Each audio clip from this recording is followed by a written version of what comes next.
Энэ өдрийн мэнд төргийн үзэгчдээ өнгөрсөн 7 хоногт болсон онцлог сонирхолтой үйл явдлыг тоймлон хүрэхэд бэлэн боллоо.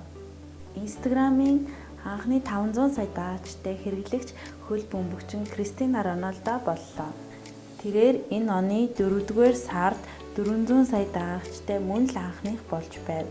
Түүний араас хөл бөмбөгчин Месси, Кайли Женнер, Селена Гомес нар бичигдэж байв.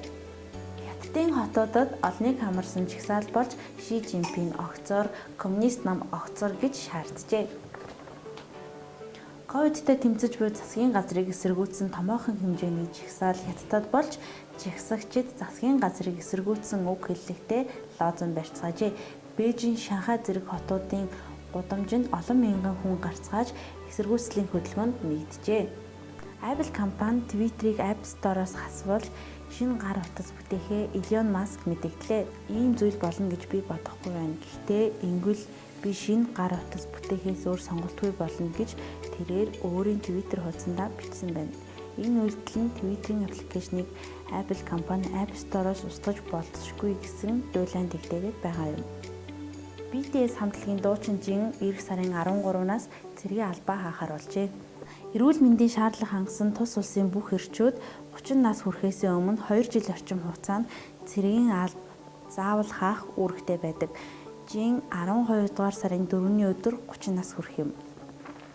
Холливуудын нэрт жүжигчин Johnny Depp Карибын тэнгисийн дээрэмчид цувралын 6 дугаар ангид тоглохоор боллоо.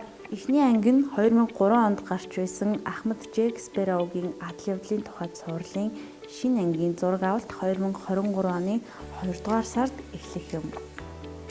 НАСА-гийн сарлуу илгээсэн Артемис төслийн эхний даалгавар амжилттай биеллээ. Орион нэртэй автомат удирдлагатай хөлөг сартай ердөө 130 км-ийн зайд ойртож эхний гэрэлт зураг илгээжээ. Энэ хөлөг сарыг тойрон нислэг хийж төслийн дараагийн шатанд шаардлагатай мэдээлэл туршилтыг гүйцэтгсэний дараа эх сарын 11-нд их дэлхийд буцах хуваартай юм. Хамт байсанд баярлалаа. Дараагийн 7 хоногийн онцлог сонирхолтой үйл явдлаар уулзлаа. Түр баяртай.